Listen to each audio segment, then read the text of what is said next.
પ્રધાનમંત્રી નરેન્દ્ર મોદીના દેશમાં ફરવા અને દેશની અર્થવ્યવસ્થાને મજબૂત બનાવો જેવા સંદેશોની અસર હવે રાજકોટના ટ્રાવેલ ટ્રેન્ડમાં પણ જોવા મળી રહી છે. અગાઉ બાલી, વિયેતનામ જેવા વિદેશ પ્રવાસનું આયોજન કરનાર લોકો હવે પોતાના પ્લાન બદલીને કેરલા, કાશ્મીર, સિક્કિમ અને ગોવા જેવા દેશના પ્રવાસન સ્થળોને પસંદ કરી રહ્યા છે.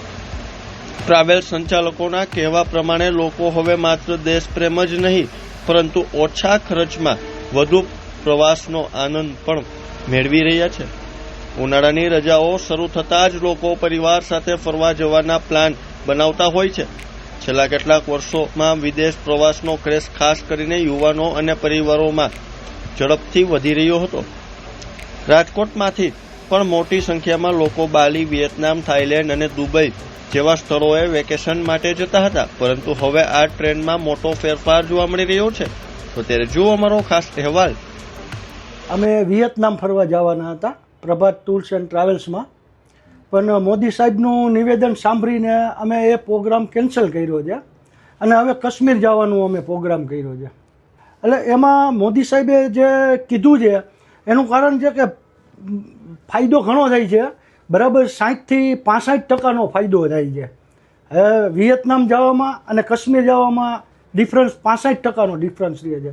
એટલે અમે એ નિવેદન પ્રમાણે ચાલ્યા છીએ, મોદી સાહેબના નિવેદન પ્રમાણે ચાલ્યા છીએ. હવે અમે કાશ્મીરનું નક્કી કર્યું છે જવાનું. આખું પરિવાર? હા, ફેમિલીમાં. મારું નામ છે અભિજીત બોરીચા. રાજકોટમાં રહું છું અને આઈટી કંપનીનો બિઝનેસ છે મારે. સો મારે વેકેશનનો ટાઈમ છે અત્યારે ડેફિનેટલી. સો ફેમિલીને લઈને આપણે ટ્રીપમાં જવાનું હોય તો આ વખતે મારે બાલી જવાનો પ્રોગ્રામ થયેલો ફેમિલી સાથે. મારા ફેમિલી ફ્રેન્ડ છે અભિષેકભાઈ બગડે, પ્રભાત ટૂર્સ એન્ડ ટ્રાવેલ્સવાળા. તો એમને મેં ત્યાં પેકેજ કરાવેલું બાલીનું.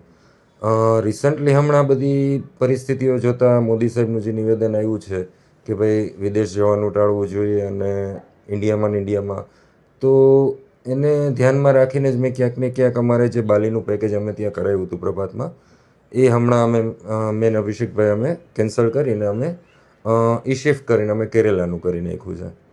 કે ક્યાંક ને ક્યાંક શું છે કે ભાઈ જે પૈસા આપણે ત્યાં સ્પેન્ડ કરવાના હતા બારે વિદેશમાં, એ હવે આપણે આપણા દેશમાં જ કરશું. તો ક્યાંક ને ક્યાંક આપણી ઇકોનોમીને જ ક્યાંક ને ક્યાંક ફાયદો થવાનો છે. આપણા જ વેપારી ભાઈઓ છે, ટ્રાવેલિંગ એજન્ટ છે, ટેક્સીવાળા છે, કે નાનામાં નાનો વ્યક્તિ ચા નાસ્તાવાળો લઈ લ્યો, કે દેશમાં જ પૈસો રહેવાનો છે, એને જ ફાયદો થવાનો છે. તો એ બધું ધ્યાનમાં રાખીને જ અમે અમારું જે બાલીનું પેકેજ હતું એ અમે હવે કેરેલામાં કરી નાખ્યું છે. એના જેવું છે કે ભાઈ દેશહિતમાં આપણે આટલું કરવું જોઈએ, બધાએ પોતપોતાનો રોલ નિભાવવો જોઈએ. એટલે જે મેં પોઈન્ટ કીધું એ જ કે ભાઈ જે પૈસા આપણે ત્યાં બહારે સ્પેન્ડ કરીએ છીએ એના કરતાં આપણા જ જે દેશના ભાઈઓ છે એ લોકોમાં સ્પેન્ડ થાય છે, ક્યાંક ને ક્યાંક એ આપણી ઇકોનોમીમાં અસર કરવાનું જ છે, પૈસો ફરવાનો જ છે. એના જેવું છે. તો બને ત્યાં સુધી આપણો દેશ આગળ આવે અને ત્યાં જ પૈસા સ્પેન્ડ થાય અને સાયકલ ફરતી રહે તો એ વધારે સારું છે આપણા માટે. અને ક્યાંક ને એટલા માટે જ વિદેશ પ્રવાસ ટાળવો જોઈએ. માં વાત કરીએ તો વેકેશનનો માહોલ છે અને આવતા મહિનાના બુકિંગ નેક્સ્ટ મંથમાં જે છે એ બધા ઓલરેડી અમારે પહેલાં થઈ ગયેલા છે. પણ અત્યારે મોદી સાહેબના નિવેદન પછી અત્યારની સિચ્યુએશન એવી છે કે અમારે જેટલા લોકો ઇન્ટરનેશનલ બુકિંગ હતું કે ઇન્ક્વાયરી હતી એ લોકો બધા જ અત્યારે ડોમેસ્ટિકમાં ડાયવર્ટ થઈ ગયા છે. ની વાત કરીએ તો આપણે 60થી 65% લોકોને અત્યારે ડિફરન્સ આવે છે. પ્લસ કે અમારે એ વસ્તુમાં 20થી 30% અત્યારે ડિફરન્સ આવે છે બુકિંગમાં અને ઇન્ક્વાયરીમાં ને બધી જ રીતે. એમાં વધારે બાલી, વિયેતનામ એ અમારે ઇન્ક્વાયરી પ્લસ કે ફેમિલી જેવું ડેસ્ટિનેશન છે તો ત્યાંની અમારે વધારે ઇન્ક્વાયરી અને હતું. એમાં અત્યારે લોકો વધારે સિક્કિમ, દાર્જિલિંગ તરફ વળી રહ્યા છે. પછી રેગ્યુલર ગોવા તો આપણે છે જ, મોસ્ટ ઓફ ગોવામાં જ છે અત્યારે, એ રીતે છે. ની વાત કરીએ આપણે તો બેયનો ડિફરન્સ જો જોવા જઈએ તો લોકો જ્યારે ડાયરેક્ટ ઇન્ટરનેશનલમાંથી ડોમેસ્ટિક તરફ વળે છે ત્યારે 50થી 55% એ લોકોને ફાયદો થઈ શકે છે. કેન્સલમાં તો એવું છે આપણી પાસે અત્યારે ઓલરેડી 2 ક્લાયન્ટ બેઠા છે જેની સાથે તમે વાત કરી શકો છો. પ્લસ કે બીજું એ છે કે કેન્સલેશનનો રેશિયો ઓછો છે પણ ડાયરેક્ટ અત્યારે ઇન્ટરનેશનલમાંથી ડોમેસ્ટિક તરફ જ વળી રહ્યા છે. કેન્સલ તો કોઈ છે નહીં એના.